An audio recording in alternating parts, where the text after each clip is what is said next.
It's a pretty damn good time to be an indie game player right now. All these cool competitions and all these different browser sites and downloadables, man. Normally there's only one or two really great games worth talking about, but these past couple weeks, it's getting really hard to keep up with all the great cool stuff coming out. And you know what? The more the merrier. This time, we got quite a few awesome indie games. All of them are pretty short, so if you play all of them, your time on the interwebs will be spent well. This might be a new thing for the indie game Searchlight, so let's get started. Also, I know I should be getting sick of this graphic, but what can I say? Telling you about cool free stuff never seems to get old.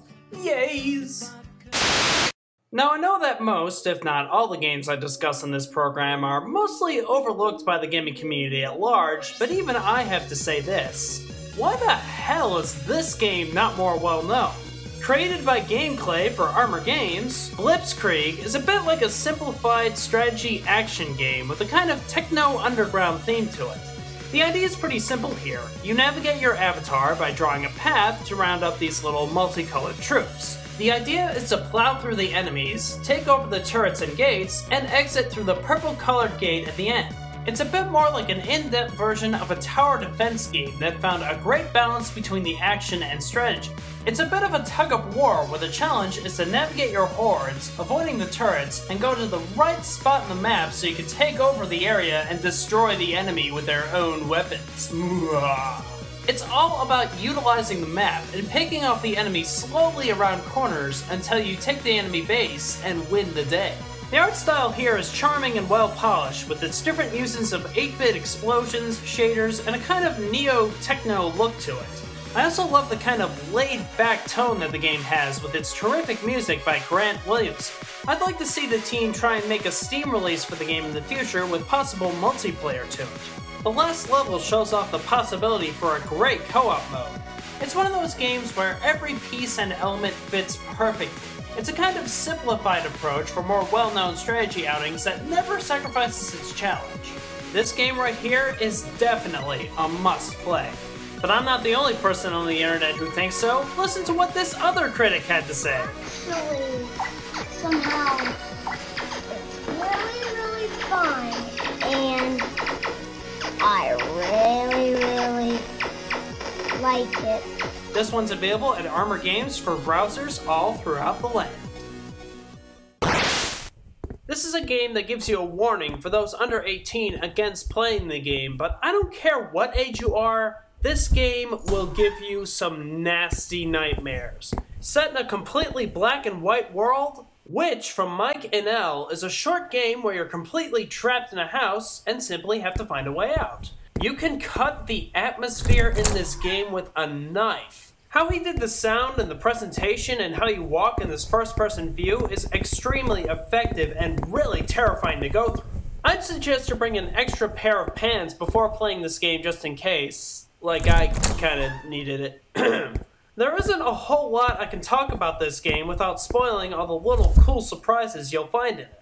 It's a very story and character-driven game, even if it is a short story. It'll take you about 10 minutes to beat through the whole game, but it does have 2 endings, each with different outcomes. The game feels like you're trapped in a real nightmare. It's this kind of dark, surreal world that you can't really escape from and you feel really uncomfortable with. And especially with the choice and the ending, it feels like you wake up wondering what it all meant.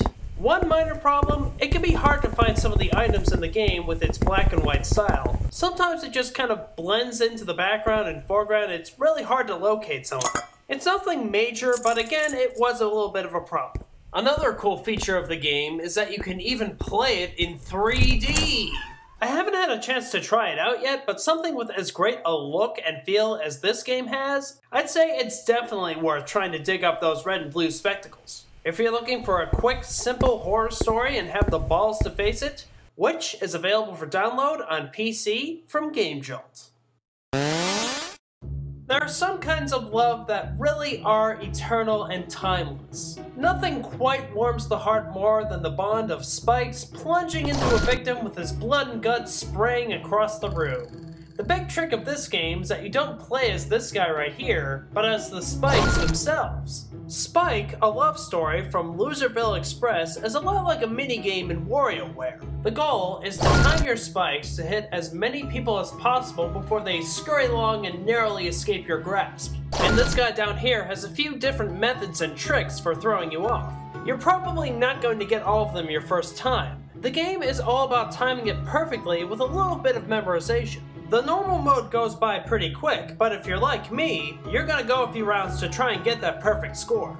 And if you're really itching for a challenge, go for survival mode to get 50 hits in a row perfectly for some of those nice Newgrounds medals. Also, these characters have such a great personality that after you do finally get them, it makes you feel pretty dang good. Oh, you think you're smart and you can get this way? Wham! Simple, addicting, and definitely funny, what more could you ask for?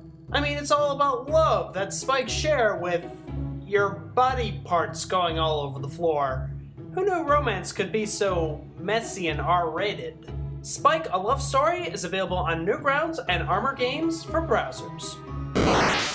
Okay, so you know that email address I put at the end of my videos? It's not just to artificially extend my video runtime, it's also to get some hot tips on great indie games out there.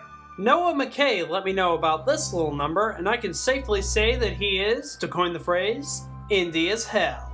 Made specifically for the J is Games Casual Gameplay Design Competition, Small Worlds by David Shudd is an exploration platformer where your little red character is in a completely darkened world. A lot like a strategy game, your character has to walk around the darkness to reveal more of the world you're in and to find the different objects so he can escape? Go somewhere? Dampen the noise? One of the things I really loved is how it throws you into the game and you slowly discover the story behind these different worlds. It's really open to the player's interpretation. Who is this red guy? Why is he here? Why is this place here? The game lets you decide. Again, there's not a whole lot I can say here without spoiling it besides its charming art style and absolutely beautiful atmospheric music by Kevin MacLeod. It's a pretty short game to be able to beat it in 15 minutes or so, but slowly seeing these worlds and all they have to offer is a real joy to experience. Small Worlds is playable on Armor Games and Adult Swim Games for your local browser. And while we're on the topic of Armor Games, or to be more accurate, GameShot.org, here's another clever little idea for a platformer. We've seen heroes from a plumber fighting turtles, to turtles fighting cheese graters, and the classic tale of a block of meat against a fetus with a doctorate with an endless supply of remote controls. Here's a question. Have you ever played a video game where you play as a letter of the English alphabet? The eye of its experiment is, can we make a game where we use the letter I as the main character using its specific shape and be fun? And I'd say they did a pretty good job answering that question. You have the ability to raise and lower how tall you are and to use its shape to get through specific obstacles. It's all told as a storybook with calming narration about how the letter T just decides to walk away from the letter I.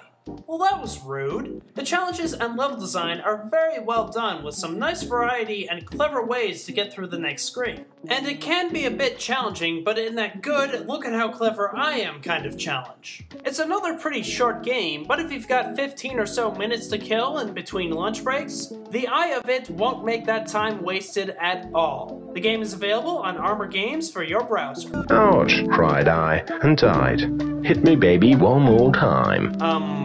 What? LA Noire is all the rage right now, and you've probably made up your mind about how you like it, but I'd hate to tell you Rockstar and Team Bondi, indie dev Aki Ahanen kinda beat you to it.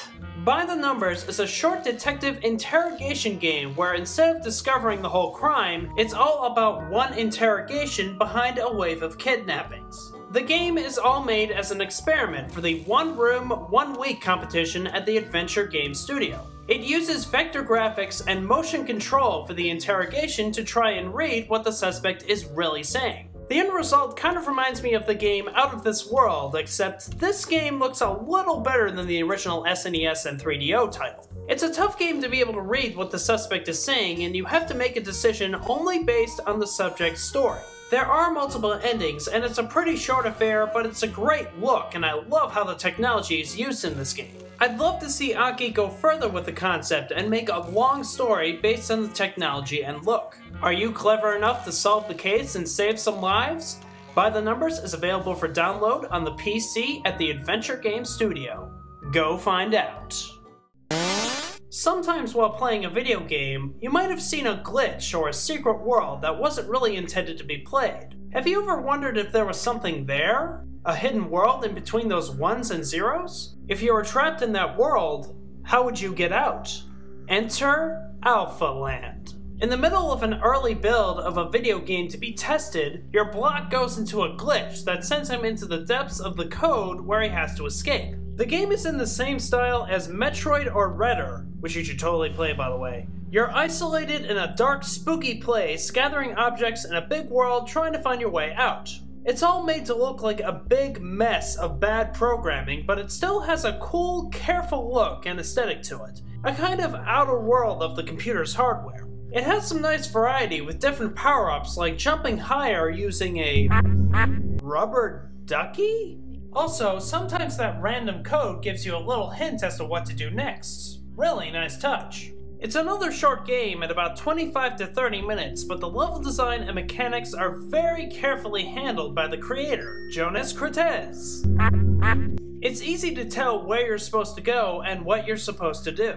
Another thing I really loved about Alpha Land is that it isn't just about going into the code and just randomly being sucked into a game. It has a much deeper meaning behind it, like a kind of out-of-world experience. I'd even go so far as to call the game very spiritual, almost like a transition into death. You may perceive it as a bit pretentious or too artsy for your taste, but at least for me personally, I felt Jonas handled it pretty well, and it adds a lot more to the game instead of your character just randomly being trapped in the code. And hey, some additional coding was done by Terry Kavanaugh. It makes a lot of sense that this would be his kind of game. Simple concept with simple controls while still remaining an engaging and clever experience. No need for mod hacking or a game genie to play. This gem's available on Newgrounds for your favorite browser. There's been a lot of attention going towards the Ludum Dare competition lately. The game I'm going to be talking about now is from Ludum Dare 20, which is the last competition they had a few months ago. The games for the more recent competition are for another video, just hang tight. Ludum Dare is where the developers take a game based on a theme and make the game within 48 hours. These guys had 2 straight days to make a game based on the theme of It's Dangerous to Go Alone, Take This. It's been churning up some pretty cool games from it and are worth checking out, but one of my favorites from the competition I'd love to see expanded on is Officer Alfred from user Hapuli. In the middle of an office building, your organization has been discovered and you have to escape, but your path is blocked off. It's dangerous to go alone there. Take the other path. So the higher-ups watching you give you the power to freeze time, similar to the flash gun in Mega Man 2. Using it, you can manipulate the obstacles around the environment and get out of the building.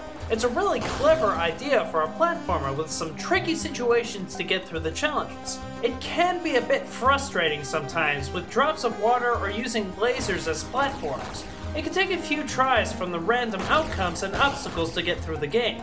Giving the benefit of the doubt, I feel some more development time could have made these ideas a bit more well polished. But if you play through the game till the end, Hempuli gives a funny wink to the camera with the development time problem. The mechanics and ideas are there, and the creator can really get a great sequel out of this game.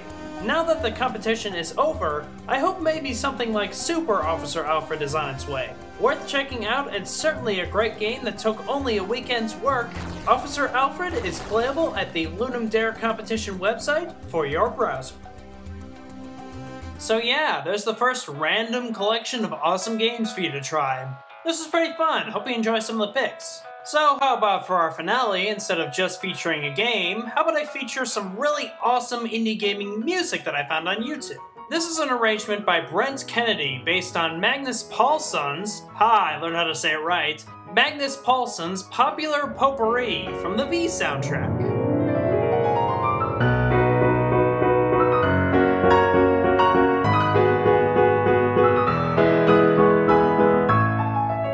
If you can think of a more awesome way to end this video, I'm all ears.